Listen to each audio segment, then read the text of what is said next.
مسلم شریف میں حدیث ہے، صاحب مشکات نے بھی اسے ذکر کیا۔ رسول اللہ صلی اللہ علیہ وسلم ایک مجلس میں تشریف فرما تھے، صحابہ کرام موجود تھے۔ آپ اچانک وہاں سے اٹھے اور ایک باغ میں چلے گئے۔ جب کافی دیر ہو گئی آپ تشریف نہیں لائے، صحابہ کرام پریشان ہو گئے کہ نہ جانے آپ کدھر چلے گئے، آپ کو کوئی نقصان نہ پہنچا، تلاش کرنے میں نکلے۔ حضرت ابو ہریرہ رضی اللہ تعالی عنہ بھی حضور کو تلاش کرنے کے لیے نکل پڑے۔ حضرت ابو ہریرہ رضی اللہ تعالی عنہ تلاش کرتے کرتے اس مقام پر جا پہنچے جہاں حضور تشریف فرما تھے۔ آپ ایک باغ میں تھے، وہاں حضرت ابو ہریرہ جا پہنچے۔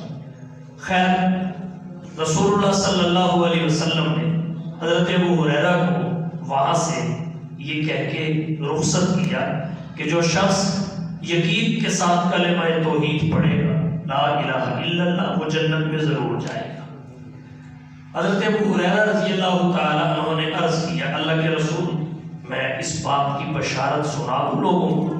حضور نے فرمایا ٹھیک ہے سناؤ۔ تو آپ نے حکم دے دیا کہ جاؤ سناؤ۔ حضرت ابو ہریرہ نکل پڑے۔ رسول اللہ صلی اللہ علیہ وسلم نے نشانی کے طور پر اپنا جوتا مبارک بھی دے دیا تاکہ کسی کو یہ نہ ہو کہ یہ اپنی طرف سے بات کہہ رہے ہیں، کیونکہ رسول اللہ اٹھ کر گئے تھے، کسی کو ملے نہیں تھے۔ حضرت ابو ہریرہ کو مل گئے، یہ بات رسول اللہ نے ہی کہی، اس کی دلیل کے لیے جوتا مبارک حضور صلی اللہ علیہ وسلم نے حضرت ابو ہریرہ کو دے دیا۔ اب وہ آپ کا جوتا مبارک لے کر آ رہے ہیں اور یہ بشارت سنانے کی غرض سے گلی میں چل رہے ہیں۔ حضرت عمر سے ملاقات ہو گئی، انہوں نے حضرت عمر کو یہ بشارت سنائی۔ حضرت عمر نے مکہ مارا۔ حضرت ابو ہریرہ رضی اللہ تعالی عنہ کو یہ بشارت سنانے سے منع فرمایا حضرت عمر نے۔ حضرت ابو ہریرہ وہاں سے سیدھے رسول اللہ کے پاس کہ شکایت کروں، میں تو آپ کے حکم سے نکلا تھا۔ حضرت عمر رضی اللہ تعالیٰ عنہ نے میرے ساتھ یہ کیا، پیچھے پیچھے حضرت عمر بھی پہنچ گئے۔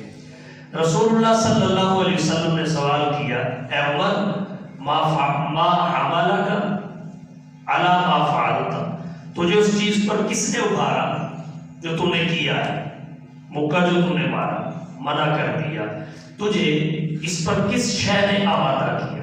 اب حضرت عمر کا مشورہ سنیے۔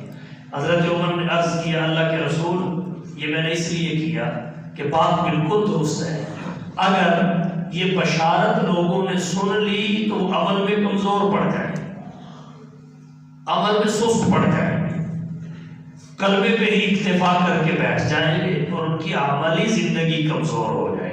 رسول اللہ نے فرمایا بالکل ٹھیک ہے، اور آپ نے اپنا حکم تبدیل